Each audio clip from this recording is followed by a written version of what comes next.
If you have a Bible, we're going to the book of Acts, capítulo número 16 del libro de Hechos. Si tienen ahí un ejemplar de la palabra de Dios, abran sus Biblias.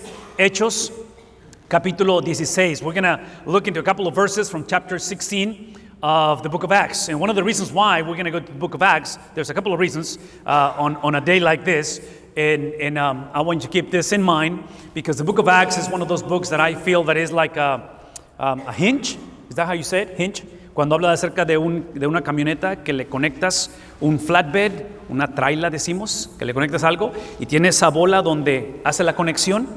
¿Sí? Hinge se dice. So I think that's the book of Acts for the New Testament and actually for the Bible. And this is what I mean by the hinge, okay? Estamos hablando de la perspectiva donde tienes los evangelios. You got Matthew, Mark, Luke, and John, which are the Gospels. And then you have Acts, which I believe is that connector, ¿sí? Esa conexión que hace los evangelios to the remaining of the New Testament, lo que viene siendo las epístolas. And I'm going to try to present to you the relevancy, why this matters, la razón por la cual esta conexión es de extrema importancia en una mañana como esta. There's a couple of reasons why, and one of them has to do precisely how the gospel is presented in the Bible. Hay una razón por la cual la Biblia fue escrita, la Biblia no fue escrita a través de nuestra perspectiva. See, the way that you and I think, we are 21st century Western individuals. We're in this side of the hemisphere. Estamos en este lado del mundo, en el siglo XXI, and by default, you and I think linear. Pensamos de una manera lineal nosotros. Pensamos en cuestiones de tiempo, pensamos en eventos, pensamos en fechas, pensamos en sucesos. So we think, through events and dates because we're linear thinkers. The Bible was not written through a linear thinking mindset. The Hebrew mind, la manera de lo que pensaban o piensan los hebreos en ese tiempo, the Hebrew mind didn't see life in a way of a linear mindset. No pensaban de esa manera. Por lo tanto, here's my point. When you look at the Bible, potentially one of the struggles is that you and I want to impose our worldview, our mindset. Queremos imponer la manera en que vemos la vida a la palabra de Dios. And when I tell you that we think linear or chronologically, pensamos de una manera lineal a través de fechas, the Bible is not written like that. What's my point? Here's my point. The Bible in reality, instead of thinking of, again, a chronology, si pensamos en la vida de Jesús, la Biblia no nos presenta la historia de Jesús. The Bible does not present the history of Jesus, but instead it gives us the stories of Jesus. ¿Sí? Antes de que hubiera social media y todos los teléfonos donde tomamos pictures todo el tiempo con eso, right before that generation, some of you may remember photo albums. ¿Alguien recuerda los álbums de fotográficos? ¿Cuántos todavía tienen álbumes? Do you still have some of those at home? Anybody? Somebody? Yay! How many of you have no idea what a photo album is? Sí, algunos de los muchachos no tienen la menor idea que es un álbum de fotografía, ¿verdad? Porque ahora están en Instagram. That's what Instagram is today. It's a photo album. So I want you to think of the Bible like this. The Bible, see, because in a photo album, if you think of a quinceañera, piensa en una quinceañera, por ejemplo. En una quinceañera, tomas un montón de fotos o tomas un video, right? Well, I'm using video, however you take a video. And typically, in a photo album, you don't put all the pictures. No pones todas las fotos en un álbum fotográfico. Pones las fotos que seleccionas. You select those pictures, right? That's what you do. You select the pictures, watch this, according to what you experience, but specifically according to the audience who you want to convey this photo album to. Estás pensando no solamente en la experiencia, pero a quién le quieres compartir estas fotos. So it's between the actual event and also the recipient, so who is going to see these photos eventually. Piensen en cuestión del evento, lo que sucedió y a quién se los quieres comunicar. I think this is exactly what the Bible, in this case the Gospels, are. Otra vez, los evangelios, Mateo, Marcos. Sí, los evangelistas, Matthew, which is the author, and then Mark, and then when you go through all four of them, what they're going to do, they're going to choose once again, this is not about the story of Jesus, but the stories of Jesus. Están seleccionando las historias que ellos, como autores, this is the authors of the Bible, they got from the real author of the Bible, which is the Holy Spirit, es la inspiración que recibieron, and obviously, most of them, if not all of them, but most of them, I'm saying most of them because we don't think that Luke is one of them, but potentially Mark is not, pero they were what we call eyewitnesses, testigos oculares, eyewitnesses. So they saw Jesus, they interviewed the people who saw Jesus, but they picked specific areas. In the book of Acts, it's exactly the same thing. En el libro de los Hechos es exactamente la misma cosa. El autor de Hechos, ¿sí? Está seleccionando, he's choosing specific narratives or specific conversions. Son las conversiones de ciertas personas que están sucediendo en la Biblia. So I want you to get this in your mind, because one of the reasons is this is the reality where the Bible is written. The Bible is written in a very hostile culture. ¿Sí? Hostile against Christianity. Es una cultura que está hostil, que está oponiéndose al cristianismo, y la otra es que es una iglesia confundida. I'm going to argue that this is the perfect scenario. No sé si han escuchado del término de perfect storm, cuando hablan del ojo del huracán, cuando dos huracanes categoría 5 se juntan allá ojalá sea en el océano, pero se juntan. When you think of two category 5 hurricanes, they come together, they call the perfect storm. So I think this is the perfect storm. Now listen to me. This is the perfect storm for Christianity not to survive. Cuando ves esta realidad, que esta es la realidad donde la Biblia fue escrita, el cristianismo está moviendo entre una cultura hostil y una iglesia completamente confundida. Sí, en este contexto, el cristianismo no debió de haber sobrevivido. It should not have survived. Now, why do you think it survived? ¿Por qué creen que el cristianismo, 2,000 years later, Christianity is still present and the church is present today? Why do you think that's the case? The reason why is exactly why you are saved. La razón, si es que tú eres un seguidor de Jesús, la razón que tú eres salvo y te mantienes salvo, this is the reason why you're saved. You're saved because God said so. Es la única razón. La razón por la cual es porque simplemente Cristo dijo en Mateo capítulo 16, this is Jesus speaking, Matthew chapter 16, speaking of pictures, remember? Not the story, but not the history, but the stories. En una de las stories, Cristo va a decir en Mateo capítulo 16 que las puertas del Hades, the gates of Hades, will not prevail against the church. So, even though this is the reality, again, we are looking at this from the perspective that in this case, this is one of the reasons why we believe. So, what we're going to see today in Acts is precisely not only the what, which is the message of Christ, but also how the message came to people. Cómo es que el mensaje fue presentado, cómo es que el mensaje vino a estas personas. Lo interesante del asunto es esto, porque es lo que vamos a ver en estas cosas, es que en las diferencias que vamos a ver, because the Bible gives you, again, not the history, but the stories, see, you're going to see differences in the stories. Son diferentes historias, but they are related. They have an interconnection within themselves. Entonces, ves la diversidad, which, by the way, this is a huge statement, and I'm gonna make it. I know this is risky to make this type of statements publicly, but I think the gospel is risky in most cases. Una de las ironías de nuestra generación con respecto a nuestra diversidad, when you speak of diversity, nuestra diversidad, is that tragically diversity now is being, I'm going to argue, diversity is being exalted, idolized, and even demonized. Yo pienso que la diversidad, el hecho de ser mujer, varón, el hecho de ser millennial, Gen Z, whatever the case may be, la diversidad que tenemos hoy en día la hemos exaltado, idolatrado, y yo digo que hasta satanizado. What's the point? Here's the point. De que el Dios de la Biblia nos ha creado con diferencias. It's obvious that we are very different from each other. Do you agree? ¿Estamos de acuerdo en eso? ¿Que somos diferentes? Si no me creen, cásense. When you get married, you'll see the differences. And you'll be reminded of those differences, right? Mamás, cuando tienen hijos, 1, 2, 3, 4, los hijos que tienen, cada hijo es diferente. Now, listen to me for a second.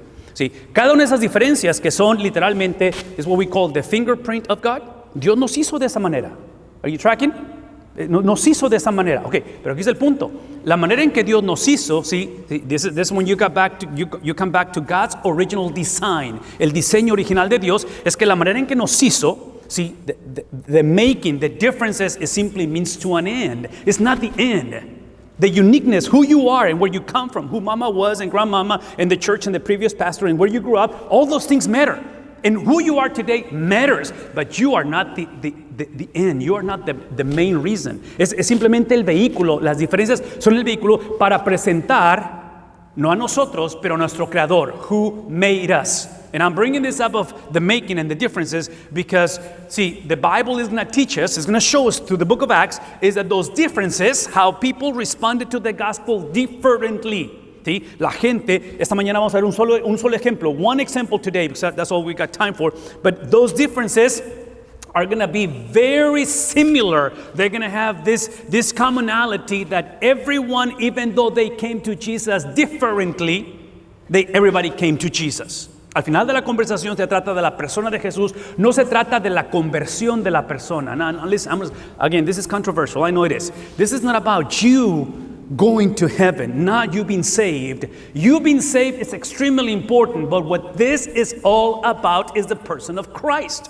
Because when you understand who Christ is, now you understand who you are, and then you'll know what to do. Vamos a say that again. Cuando sabemos quién es Dios o quién es Cristo, sabremos quiénes somos nosotros y eventualmente sabremos qué hacer. Tragically, most people, because once again, our differences and uniqueness, we have exalted, we have idolized, and even demonized. That's because we reverse the order. We tragically, for those who believe in God, lo que creemos en Dios y hemos invertido el orden trágicamente, is that we come to God not because we want to know who He is.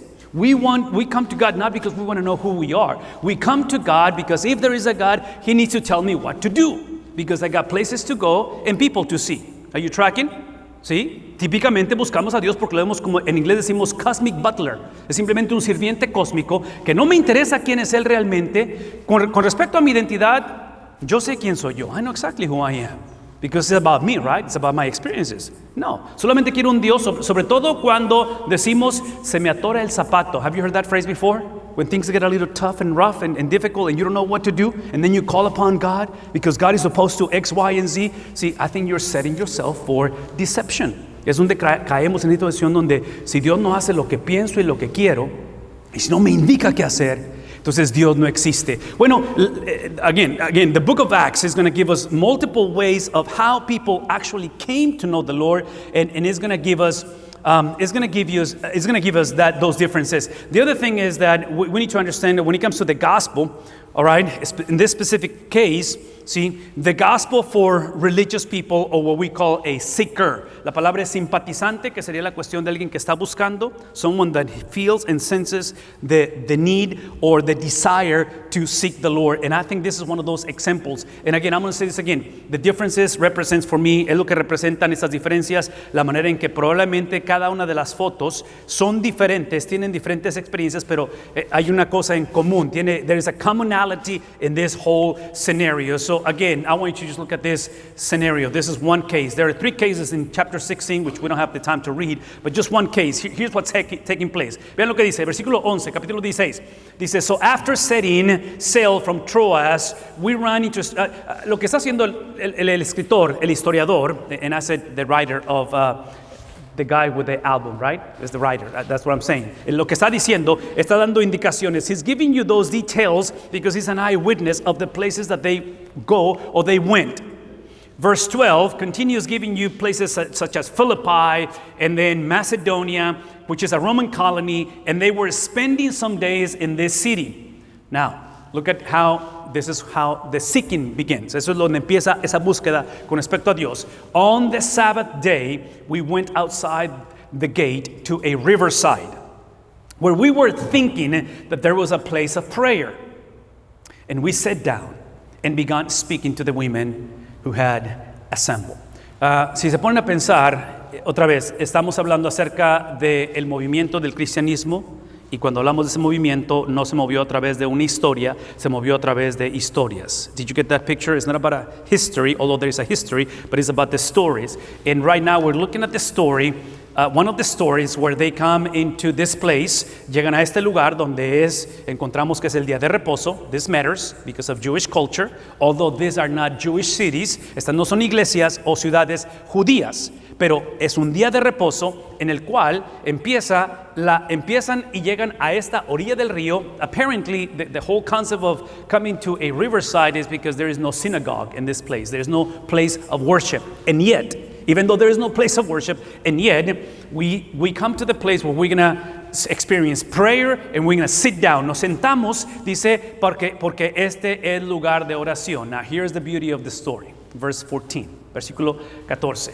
Dice que había una mujer, cierta mujer. So there is a lady, there is a woman by the name of, come on, say it. What's her name? It's Lydia. Lydia is the name of the lady. Vamos again, okay? See, he's putting the album together and he's taking those pictures. And he's putting the album because he wants to convey in a very hostile culture, in a very confused church, ¿verdad? Una cultura hostil y una iglesia confundida. No sé, pero no sé si están de acuerdo conmigo, pero it seems to me that the context of Acts is very similar to our context today. I think today we're in a very hostile culture. ¿No? ¿Sí? ¿Conmigo? Estamos en una cultura bastante hostil.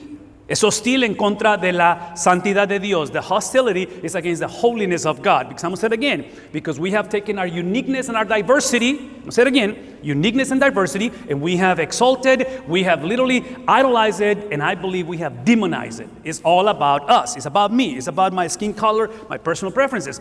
Entonces, esa hostilidad que está reflejando, creo que es relevante a la de nosotros. The uniqueness on a day like this is because God is going to navigate and express His mission, His purposes through a lady. Lo hace a través de una mujer. Lo hace a través de una dama. Y esta mujer llamada Lydia, who is she? Well, a couple of things. The Bible tells us that she was a seller of purple. En este contexto da la impresión que en esta ciudad o en este contexto es donde aparentemente culturally, governmentally, societally, this is one of those unique places where women are able to excel. Típicamente en esa cultura mujeres no tienen la oportunidad de salir adelante. And when I say excel, this is what I mean by excel. I think that she will be in today's culture an influencer and a YouTuber. Es lo que sería hoy en día Lydia. Sería una mujer de influencia, una mujer agresiva, una mujer de éxito. Una mujer que tendría muchos followers. She was a lady of influence. She was a lady of character. I'm going to say it again. This is what we call uniqueness. This is the way God designed this lady. Es la manera en que fue diseñada. ¿Me explico? Esta cuestión. Personalidad, inclinaciones, habilidades, maneras de ser. Es simplemente la manera en que Dios la diseñó. I'm going to argue that this is what we call amoral. There's no bad, there's no, puede, en otras palabras, la personalidad, your personality can potentially be moved into something that praises and exalts the Lord, which also your personality can potentially go into the opposite direction and really become detrimental, simplemente por tu personalidad. So personality is not the issue. The issue is who's going to rule and who's going to take over your personality. Okay, so this is what the Bible says. No solamente es una mujer de la cual vende, ¿sí? La cual está describiendo donde estaba escuchando esa mujer llamada Lydia, ¿sí? En esta ciudad de Tiatira, ¿sí? And then she describes her also, obviously gives the city, but then she was a worshiper of God. So within her uniqueness, she also was seeking the Lord. Es una mujer que adoraba a Dios. ¿Por qué? Acabo de explicarlo. Because the uniqueness of the individual, who you are, see, the making of where you've been and the things that you have done or should have done and you haven't done, whatever the case may be, lo que eres es el producto de algo que Dios ha estado laborando, obrando, y ahora es tiempo de expresarlo a través de la adoración a Dios. The component of worshiping God in this culture is something that the Bible describes as God-fearers. La Biblia lo describe como temerosos de Dios. The implication, here's the implication. And this is huge because again, I'm going to come back to this over and over again. Acts is a photo album. And the writer, which is the Holy Spirit, through the physician, which is Luke, okay? El escritor humano es Lucas, el autor de la Biblia es el Espíritu Santo. So tiene un álbum fotográfico and he's choosing these photos. Está escogiendo estas imágenes, estas experiencias reales to convey a message in a hostile culture in a confused church. Have we made that clear? Es una cultura completamente hostil y es una iglesia completamente confundida. En ese contexto es que encontramos la historia. Por lo tanto, cuando hablamos de alguien que es un God-fearer, ¿sí? Alguien que es temeroso de Dios, which in Lydia fits into that description, implies that she was not a Jew. Who was she? Now, I'm going to say that again. Please look at me for a second. This is a huge statement. And we typically don't make justice to the Bible. Típicamente porque nuestra tendencia, I'm going to go back to what I said earlier. We are not necessarily driven by who God is, much less who we are, because I think we know who we are, or we think we know who we are. If there is a God, I need for Him to tell me what to do. Y menciono esto, la cuestión de que no nos interesa mucho la cuestión de Dios o quién soy yo, pero más que nada que me diga qué hacer. Esa es la razón. Because this is how I know this happening. This is my struggle, and I'm assuming that's your struggle as well. Es las cosas que batallamos todos. Cuando venimos a la Biblia, we typically do not approach the Bible as a one single narrative or story where the main character is Jesus. That's not how we approach the Bible. We typically approach the Bible this way. Sunday school, whatever, whatever we do, meetings like this, we come to the Bible and we look at the stories individually, and then we don't look at Jesus. We simply want to say, okay, here in the Bible, there's got to be a principle, there's got to be something that can tell me what to do. Remember that? Because it's about God telling me what to do. And I'm bringing this up to you because in this case, the fact that she's a Gentile, this is a major deal. El hecho de que no sea judío, ¿por qué? Porque cuando hablamos acerca del evangelio, when we speak of the gospel, the mindset of these people was still, todavía la manera en que piensa esta gente es que están diciendo el evangelio es solamente para los de cierto color de piel, the specific background and mindset, which is the Jewish people. Well, in this case, she is a Gentile, and she's been studying the Hebrew Bible. Es lo que significa cuando dice God-fearer. Es una mujer que ha estado temerosa de Dios, que ha estado leyendo la palabra de Dios. Therefore, here's what happens. As a worshiper of God. Now, by the way, just quick parenthesis. The fact that she is not a Gentile, the fact that she's a God-fearer, and ethnically, cuando hablamos de su raza, es gentil, no es judía, esto que está aquí no significa de que ella es creyente. She is not a believer yet, but she is in the process. That's what we said, the word seeker. Hablamos acerca de alguien que está simpatizando o está deseando las cosas de Dios. So this is the way that she's going through it. Now look at the implication. Now in that context, the Bible says that the Lord opened her heart to respond. En ese contexto es que Dios abre, dice que ella adoraba a Dios y el Señor abrió su corazón para que recibiera. So here a couple of things. So how did God open her heart? La pregunta es cómo es que Dios abre el corazón de ella. Because I'm going to say it again. I don't know where you are today, ladies. Mother's Day. This is extremely important. But many of you, most of you, have been catalysts for many of us and most of us to come to know the Lord. Ustedes como damas, como madres, como abuelas han sido extremadamente importante y crucial, catalíticas decimos, para que el evangelio continúe a través de las generaciones. En este caso, hablando de esa mujer llamada Lydia, when you speak of Lydia as a non-Jewish lady in a city where they are hostile to the gospel, en un contexto hostil, en una iglesia confusa, the question is how is it that God opened her heart to receive the message? A couple of things in here. Número uno, es que ella tenía que entender lo que estaba leyendo. So here you have the both end of the conversation. Hablamos de las dos caras de una sola moneda. Toda moneda tiene dos caras, ¿verdad? ¿Cuál de las dos es? The answer is yes. How many? Which side? The answer is yes. It's both. Here's the point. You have the volitional, la cuestión de el free will, decimos, de libre albedrío, de decidir. Ella decidió buscar las escrituras.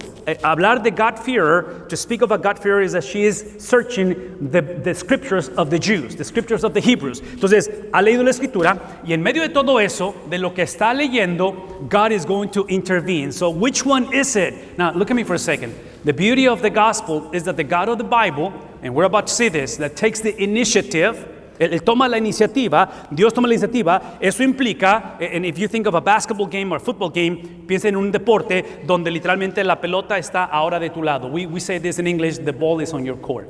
Es la cuestión de que ahora tú eres responsable de esto. So apparently, part of the aggressiveness and the decisiveness of this lady is that she assumed responsibility. Asumió responsabilidad de lo que estaba siendo llamada a hacer, que en este caso era a leer la palabra de Dios. I am so glad that you guys are here. Estamos agradecidos que están en este lugar y en esta celebración del Día de las Madres, en un domingo como este. But, aquí está el catch de mi gratitud, ¿sí? If Sundays on a day like this is the only place and only day where you are confronted with the Word of God, that is a problem. Este no puede ser, la experiencia de los cultos de domingo o reuniones en iglesia no puede ser el pináculo, no puede ser la experiencia más grande o más personal con respecto a la palabra de Dios. We are responsible to encounter, to be confronted with the Bible on a daily basis. Necesitamos tomar esa responsabilidad de buscar la palabra de Dios, no esperar a que alguien más nos la presente. Now, again, coming into a conversation like this is extremely important. This is a mandate. God commands us to gather together for worship. But this cannot be the only. Let me make another parenthesis. Otra cosa que es extremadamente importante. ¿Por qué no puede ser esto? Especialmente en una iglesia como Coastal Bend que está buscando pastor y va a buscar pastor. The church is responsible to make sure that whenever somebody preaches and teaches the Bible, they're teaching and preaching the Bible instead of something else. Lo que la persona piensa que es la Biblia. The church is responsible. La iglesia es responsable que cuando alguien presenta la palabra de Dios, que sea la palabra de Dios. Y la única manera que vamos a saber si es la palabra de Dios, adivinen cómo va a ser. Leyendo. ¿Qué cosa? La palabra de Dios. I don't know if that might make any sense on this, but the point is that she takes ownership, she takes responsibility of this experience. She's going to place herself, this is huge, ladies, y sobre todo varones, esto es importante, esto es más importante para el varón que para la mujer, y voy a explicarlo. She's going to place herself under limited and unlimited authority. Es lo que va a hacer. Parte de esa responsabilidad es que ella se va a posicionar debajo de autoridad limitada y autoridad ilimitada con respecto a eso. So let's just dissect this for a second, because some of us, and you may be in that boat with me, en ese barco, en esa experiencia, some of us, we are very privileged that we have been raising, or we have raised and continue to raise daughters. Tenemos el privilegio de criar hijas, tal vez nietas. Anybody with nietas? ¿Nietas por ahí? ¿Sí? ¿Nietas? Escúchenme. Look at me. This is huge. Lo que está aquí es extremadamente importante. Porque lo que está haciendo esta mujer, al ser un God-fearer, ¿sí? Es un temerosa de Dios, es que ella ha entendido que esa búsqueda de Dios, esa cuestión de seeking, que decimos, esta cuestión donde está simpatizando y donde ella está asumiendo su responsabilidad, this privilege and responsibility that she's taken on as a woman, as a driven woman, as an influencer, YouTuber, you know, she got places to go, people to see. I mean, se ve que esta mujer se ve que es agresiva. Potencialmente no sé si está casada o no, but more than likely she was married. And I don't know if the husband was as driven as she was. I don't know, ladies, anybody with me? Pero es una de las cosas que la mujer típicamente se queja, de que el hombre no se pone las pilas. This is no testimony time, and I'm not going to pass the mic around, pero muchas de las veces es lo que escuchamos de que es nuestra queja, ¿no? Aquí está mi punto, escuchen lo que estoy diciendo. See, the point in here is that simply she's going to take and understand based on placing herself under, ladies, placing herself under, see, what we call limited and unlimited authority. Y déjenme explicar un poquito más acerca de esto. En la cuestión de unlimited authority, obviously, la autoridad ilimitada en la cual ella se posiciona debajo de es la palabra de Dios. It's the Bible. The only thing that has unlimited authority is the scriptures. ¿Sí más o menos por ahí, por el asunto? If God said so, in other words, see, there's a bumper sticker that we have seen in the past that says, if God said so, if God speaks, if God said it, I believe it, and then I obey it, or something like that. And in my mind I'm thinking, well, if God said it, whether you believe it or not makes no difference. Your belief is not the making or breaking of the deal, right? Es importante que creamos, pero el punto aquí no es tanto que si lo creo o no lo creo. Si Dios lo dijo, entonces el punto aquí es de que ella se posiciona debajo de la palabra de Dios. Now, once you do this, ladies, once you do this and you place yourself under the authority of the Bible, then you gotta be reminded, tenemos que recordar todos que al posicionarnos debajo de la palabra de Dios, que es la única autoridad ilimitada, the God of the Bible has established systems on how to operate and exercise His authority. Dios ha escogido sistemas y hay un diseño original donde hablamos del hogar, que el hombre es cabeza del hogar. See, we speak of the head of. Anyways, this is a touchy subject because obviously, since we have taken our uniqueness and exalted and idolized and demonized, como hemos corrompido completamente el diseño de Dios, este tipo de palabras hoy en día son tóxicas. Este tipo de palabras típicamente de autoridad es abuso. In the minds of a lot of people, this has been abused. And I know it has been abused. From a pastoral component, there is a book that just recently came that is called Pulpit Bully. Y es hablar del abuso espiritual que los pastores tienen sobre la iglesia, which is a two-way conversation, many times at church, over. Does that make sense? What's my point? Here's my point. That in this case, everybody has limited authority. Todos tenemos autoridad limitada. ¿Me explico? Nadie tiene autoridad ilimitada. The last person who tried to do this and really take on this was pretty much Adam back in Genesis 3. En Génesis capítulo 3, Adán trató de ser como Dios. ¿Recuerdan eso? Se aparece la serpiente and then he's going to go through the whole fall deal because he tried to be like. So here's my point, and this is why I talk about guys.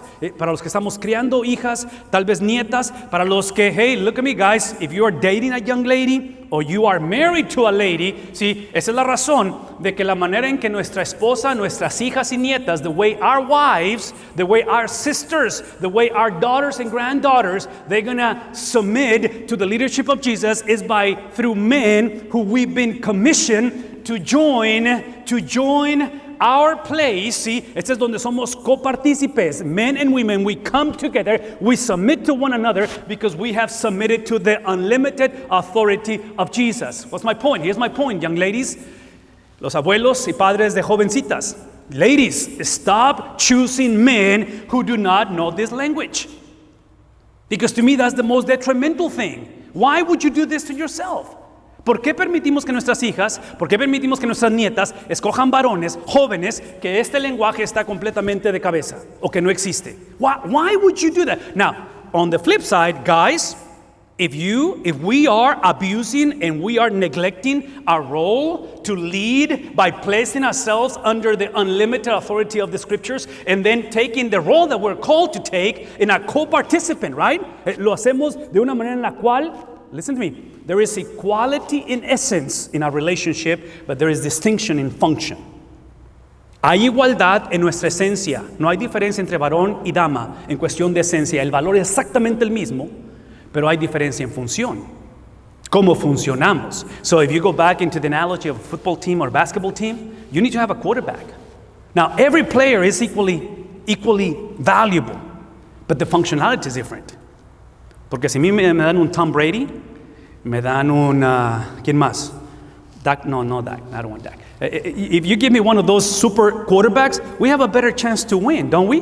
Because of the function, el giftedness, obviously. Pero entonces, menciono todo esto porque yo estoy convencido que nuestra cultura, because we have neglected God's original design, there has been a lot of abuse, a lot of abusers, which have been enabled to abuse. Y al final de la conversación, en toda esta disfuncionalidad de abuso, donde ahora tenemos un feminismo, ¿qué dice el feminismo? What did the feminists think? Or how do we function, ladies? See, feminists will say basically, number one, I don't need him, right? Because feminists, they're so confused that they think that the equality in essence is the same as equality in function. And I'm going to say this one more time. My foundation, my biblical understanding, la razón por qué puedo hablar de esto, lo veo ejemplificado en una persona, y es el Dios de la Biblia. The God of the Bible is a God who has chosen to reveal himself in three persons. Hay tres personas dentro del Dios Trino. And I've shown it to you before through a pretzel. No lo traigo ahorita en mi pretzel, pero piensen en un pretzel. El pretzel es una sola galleta con tres agujeros. So 3 holes, 1 piece of bread, right? So the God of the Bible, which is one, is the same God, Father, Son, and Holy Spirit. Same God. Different functions. Diferentes funcionalidades. How different? Well, they function in a hierarchical manner. ¿Por qué? ¿Cómo sé que actúan y funcionan en jerarquía?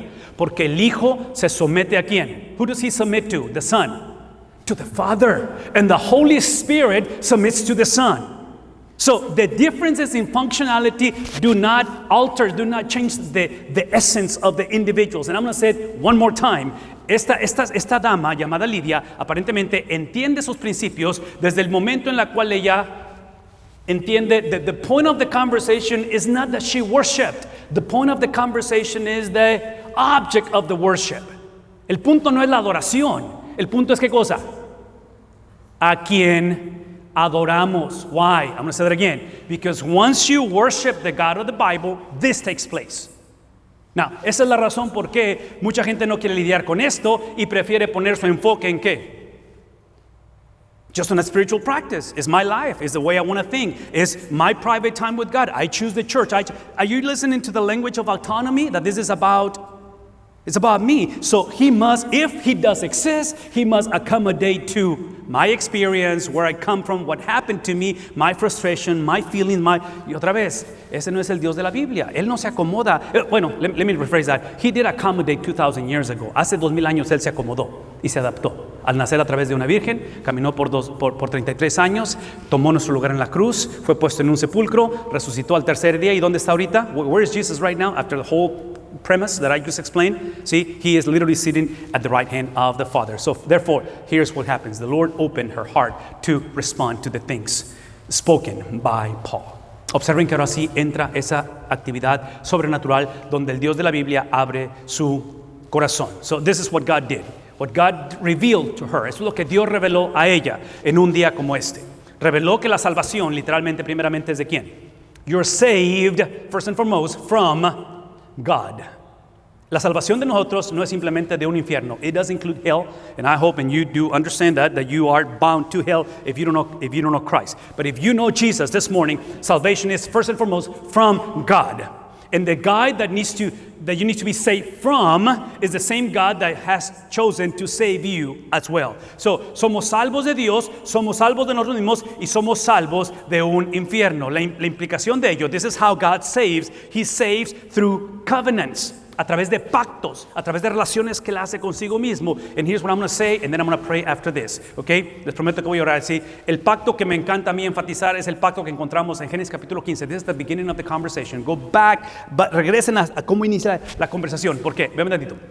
Porque esta mujer es una temerosa de Dios. La implicación es que ella estaba leyendo, ¿qué dijimos? The Hebrew Bible. ¿Recuerdan eso? Está leyendo la Biblia de los Hebreos. Y en la Biblia de los Hebreos, algo que ella encontró y sabe, sí, ella lo ha leído, she's a God-fearer, and then Paul, with his missionary team, showed up in this place. ¿Recuerdan eso? Es como viene la narrativa, y cuando se encuentran, yo estoy convencido que ella está preguntando de esto. In the Hebrew Bible, there is a narrative that God chose Abraham to choose a family, to choose a nation.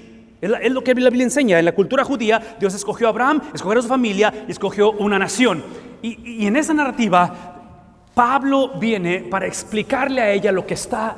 Sí, otra vez, por favor, escúchenme. When I speak of positioning yourself under limited and unlimited authority, it's precisely that God has chosen individuals to explain the Bible. ¿Cómo es que la Biblia es explicada y aplicada en nuestra vida? Y es lo que está pasando. Entonces, la explicación es simplemente esta, que Dios va a hacer ¿qué cosa? ¿Qué va a hacer Dios? This is how he began from the start. It's through covenants. Hay un pacto que Dios hace con Abraham. Es un pacto que toma lugar. Y lo interesante del pacto, this is the beauty of the gospel. And this is what we're going to pray. And this is what I want you to think for a moment. Eventually, in this covenantal relationship, en este pacto, eventualmente, y otra vez, piensen, this is culturally, this is how things operated. When you have two kingdoms, cuando tienes dos reinos que se enfrentan, they're in warfare. Eventually, one is victorious, one is defeated. Sí, en la relación de estos dos reinos, uno gana, otro pierde. And when that is settled, and you have a victor, and then you have a loser, you have someone who's defeated, now they themselves, the kings, the presidents or whatever, the governors, they're going to make a covenant. Hacen un treaty. Hacen un covenant. Y el covenant is very simple. This is how they made the covenant. Basically, as a victor, if you are the defeated one, or vice versa, whatever the case may be, el que ganaba le decía al perdedor, this is a covenant. We're gonna shed some blood, because you gotta do it with blood, and I'll explain to you why. Ponían sangre, derramaban sangre, pero el pacto era esto. Todas tus taxes, todos tus impuestos, todos tus religious practices, and your governmental systems, they're gone. Now you're gonna adopt mine. ¿Sí? Vas a adoptar, te conviertes, en inglés se dice, you're a vassal, eres un representante mío ahora, eso es lo que significa. And that's how we're going to coexist, es la manera en que vamos a existir. Eso se llevaba a cabo, el covenant era written, era an agreement, el blood era puesto, because blood represents life, la sangre representa vida. And the one who will walk through the blood, look at me, it was the defeated king. El perdedor, el que perdía, caminaba, because what the defeated king is basically saying to the conquering king is this: we're in agreement with this covenant, estamos de acuerdo con la estipulación de este pacto, y al caminar por la sangre, the implication is that if this covenant is broken, the defeated king walking through the blood is basically saying, I will pay with my own life. Mi propia vida va a ser la manera en que voy a pagar si este pacto es quebrado. Now, look at the narrative. Dios está haciendo un pacto con Abraham. Mismo escenario. Literally, is God speaking with Abraham. This is a vision. Abraham está teniendo una visión. Ese es un sueño. He's having a dream. And in the dream, observen lo que sucede. In el dream, now it came about when the sun had said that it was very dark, and behold, there is the blood. Sacrifice has been done already. The articulation already taken place. A smoking oven and a flaming torch appear. El concepto de fuego, de lumbre. This is the concept of the Shekinah glory. This is the presence of God. Dios se aparece, which pass between the blood. What's the point? That the difference of the gospel, and this lady is being confronted with this, is that when it comes to making a covenant with God, God is not expecting nor asking for you to walk through the blood. He is the one who walks through the blood. Esto es lo que se le dice un foreshadowing. Eso está anunciando. Porque miles de años después, este sueño se hace realidad a través de un carpintero. Su nombre es Cristo Jesús. Jesus shows up. And it's not the blood of animals. Like in this case, Abraham killed animals and shed the blood. Innocent animals. But 2,000 years ago, there was one person who took the place of those animals. ¿Recuerdan el nombre de ese sacrificio perfecto? Que derramó su sangre en una cruz. Y no solamente iba a derramar la sangre de él, pero literalmente es Dios el que está pasando por en medio de la sangre. Is God walking through the blood. And this is the message conveyed to Abraham thousands of years later to a lady by the name of Lydia, to the Apostle Paul. If and when this covenant is broken, because we're making a covenant, if it's broken, you will not pay for it. I will pay for it, even though you will be the one breaking it. Aunque tú quiebres, violes, rompas este pacto, no vas a ser tú quien va a pagar, sino voy a ser yo. Y por eso es que Dios eventualmente provee al sacrificio perfecto, al cordero inmolado, decimos, ¿verdad? He is the perfect sacrifice. He's the man of sorrows. He's the one who kept himself quiet in the context of sacrifice. Cristo viene y literalmente entrega nuestra vida de tal manera que Cristo, watch this is the huge step of the message, is that Jesus is going to eventually take the blame that belonged to us. Él tomó la culpa, la responsabilidad, and then his perfection and his obedience and his holiness and righteousness was transferred to us. This is the message that this lady is going to receive from Paul. And I believe on a Mother's Day message, that's the message that we need, ladies. Brothers, that's the message that we need from Jesus once again. Necesitamos ser recordados de que hace 2000 años el Cristo, el resucitado, el Cordero inmolado, tomó nuestro lugar para perdonar no solamente nuestro pecado, pero para darnos vida eterna, to give us the perfection of his life, so we can become brand new people in Christ. I'm going to ask you, as you go home, maybe lunch and then home later this afternoon, finish the story. Just read one more verse, because I'm not going to read it for you. But the very next verse from where we are is exactly the result of what happened. And I'll just give you the preview. She's going to get the entire household baptized. And she's going to bring the apostles into the household to see the conversion of the entire family.